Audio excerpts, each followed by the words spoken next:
बिस्मिल्लाहिर्रहमानिर्रहीम। स्टूडेंट्स, मैं आपका टीचर काशिफ रज़ा।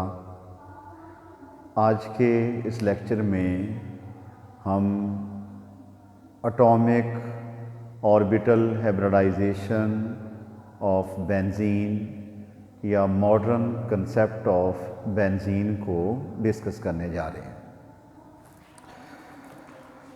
तो आज का हमारा टॉपिक होगा मॉडर्न कंसेप्ट ऑफ बेंजीन।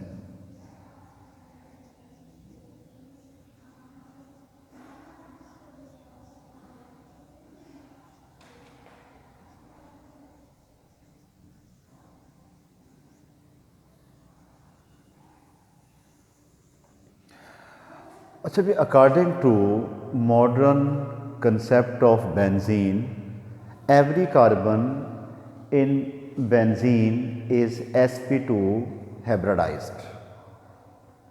कि बेंजीन के अंदर हर कार्बन जो है वो sp2 हाइब्रिडाइज्ड जो है वो होती है। sp2 हाइब्रिडाइजेशन होती है the process of intermixing of 1s and 1p atomic orbitals to give a 3 hybridized orbital। मसलन कार्बन जो है इसका एटॉमिक नंबर होता है 6, इलेक्ट्रॉनिक कन्फिग्रेशन बनेगी 1s2 2s2 2px 2py and 2pz। ये इसकी क्या होगी, है कार्बन की ग्राउंड स्टेट होगी। और इसकी एक्साइटेड स्टेट में 1s2 हो गया, 2s1 2px1 2py1 and 2pz1।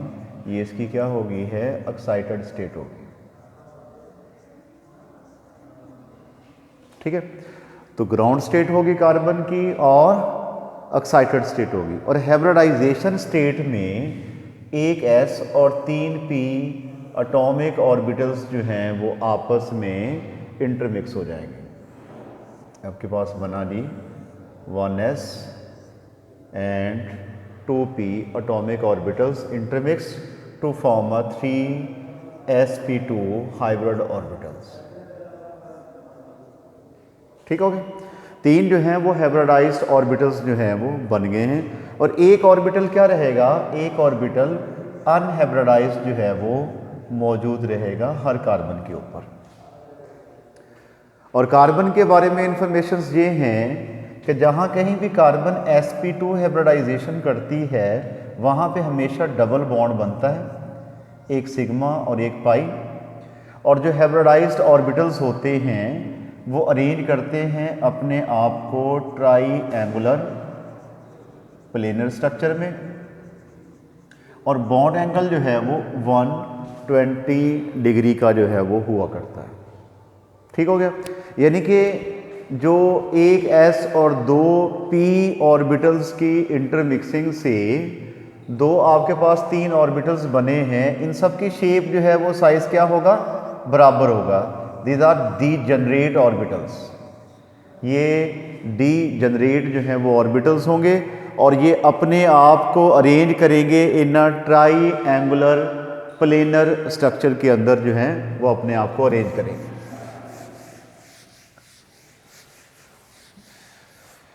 लो जी, हमारे पास जो है वो 3 जो है वो बन गए हैं sp3 हाइब्रिड ऑर्बिटल। इनको ये 3 जो sp3 हाइब्रिड ऑर्बिटल्स बने हैं, इसकी एक लूप बन गई, ये वाला हो गया जी sp2 हाइब्रिड ऑर्बिटल। और एक जो है वो ये हो गया sp2 हाइब्रिड ऑर्बिटल। और एक जो है वो ये हो गया sp2 हाइब्रिड ऑर्बिटल। ठीक है, तो ट्राई एंगुलर प्लेनर स्ट्रक्चर जो हैं ये बना देंगे हाइब्रिडाइज्ड ऑर्बिटल्स। ये कार्बन का है। दूसरी कार्बन का जो sp2 हाइब्रिड ऑर्बिटल है, ये आपके पास sp2 हाइब्रिड ऑर्बिटल हो गया दूसरी कार्बन का, साथ वाली कार्बन का। एक sp2 हाइब्रिड ऑर्बिटल जो है वो इस कार्बन के sp2 हाइब्रिड ऑर्बिटल के साथ ओवरलैपिंग करके सिग्मा बॉन्ड बना देगा। एक जो है वो ऐसे लिख देंगे यहाँ पे इसको अगर बनाएं इस कार्बन का, ये आपके पास हो गया sp2 हाइब्रिड ऑर्बिटल, एक लोब जो है वो इसके साथ ओवरलैपिंग करके बना देगी सिग्मा बॉन्ड, और एक जो है वो ये वाला हो गया sp2 हाइब्रिड ऑर्बिटल। यहाँ पे अगर हम देखें तो इसका हो गया sp2 हाइब्रिड ऑर्बिटल, एक इसके साथ बॉन्ड बनाएगा sp2 हाइब्रिड ऑर्बिटल, और एक यहाँ पे आ गया इसके साथ, ठीक है। और यहाँ पे एक आ गया जी ऑर्बिटल sp2 हाइब्रिड ऑर्बिटल, एक इसके साथ ओवरलैपिंग करेगा, एक जो है वो आगे ट्रांसफ़र हो जाएगा। यहाँ पे आ गया जी sp2 हाइब्रिड ऑर्बिटल, एक इसके साथ ओवरलैपिंग कर लेगा और एक जो है वो इसके साथ ओवरलैपिंग करेगा। इस तरह जो sp2 हाइब्रिड ऑर्बिटल्स हैं 6 कार्बन्स के, वो आपस में ओवरलैपिंग करके साइक्लिक स्ट्रक्चर जो है वो बना देंगे, रिंग जो है वो बना देंगे। ठीक हो गया। तो इसका स्ट्रक्चर क्या बन गया, साइक्लिक जो है वो बन गया, और 6 कार्बन्स ने मिलकर जो है वो एक साइकिल जो है वो बना दिया। अब अगर हम देखें हाइड्रोजन की इलेक्ट्रॉनिक कन्फिगरेशन करें तो वो बनती है 1s1, यानी कि हाइड्रोजन के s ऑर्बिटल में एक इलेक्ट्रॉन होता है। अब हाइड्रोजन का जो s ऑर्बिटल है वो इन तमाम sp2 हाइब्रिड ऑर्बिटल के साथ ओवरलैपिंग करेगा, sp2s ओवरलैपिंग।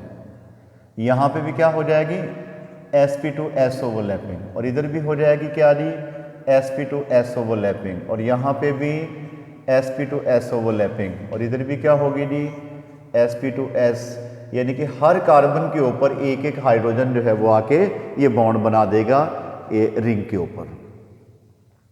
अब रही बात अनहाइब्रिडाइज्ड ऑर्बिटल्स की, जो अनहाइब्रिडाइज्ड ऑर्बिटल्स होते हैं वो हर कार्बन के ऊपर परपेंडिकुलर मौजूद रहते हैं। अनहाइब्रिडाइज्ड जो वो ऑर्बिटल्स जिन्होंने हाइब्रिडाइजेशन में हिस्सा नहीं लिया था, वो हर कार्बन के अपवर्ड और डाउनवर्ड परपेंडिकुलर जो हैं वो मौजूद रहेंगे।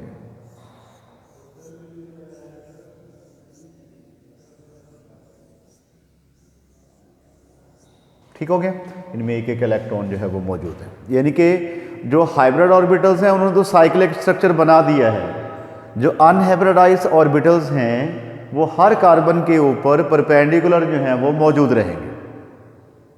अब क्या होगा कि ये वाला जो ऑर्बिटल है pz, ये इसके साथ क्या बना सकता है, पाई बॉन्ड बना सकता है, यानी कि एडजेसेंट कार्बन्स के जो अनहाइब्रिडाइज्ड ऑर्बिटल्स हैं ये आपस में पाई बॉन्ड बना सकते हैं। ये इसके साथ भी बना सकता है, ये इसके साथ भी, इसके साथ भी, ये इसके साथ और ये इसके साथ, और नीचे वाली लोग ये इसके साथ बॉन्ड बना सकती है, ये इसके साथ हो गया, ये इसके साथ और ये इसके साथ, यहाँ पे आ गया और यहाँ पे आ गया। इस तरह कार्बन के अपवर्ड और डाउनवर्ड डायरेक्शन में इलेक्ट्रॉनिक क्लाउड की एक शीट बन जाती है। कार्बन के अपवर्ड और डाउनवर्ड डायरेक्शन में इलेक्ट्रॉनिक क्लाउड की बन जाती है क्या, एक शीट बन जाती है, जो कि मसलन ये एक रिंग हो गया आपके पास कार्बन के एटम्स की, तो कार्बन के एटम्स के अपवर्ड और डाउनवर्ड डायरेक्शन में इलेक्ट्रॉनिक क्लाउड की एक शीट बन जाती है जो बेंजीन को बना देती है एक्स्ट्रा स्टेबल। क्वेश्चन आ गया कि why benzene is a extra stable compound due to the delocalization of the PG orbitals, कि पीजी ऑर्बिटल्स की डीलोकलाइजेशन की वजह से बेंजीन के अपवर्ड और डाउनवर्ड इलेक्ट्रॉनिक क्लाउड की एक शीट बन जाती है जो बेंजीन को बना देती है एक्स्ट्रा स्टेबल। आज के हमारे लेक्चर में इतना ही था। नेक्स्ट वीडियो में अगले टॉपिक के साथ दोबारा हाजिर होंगे। उस वक्त तक के लिए अल्लाह हाफ़िज़।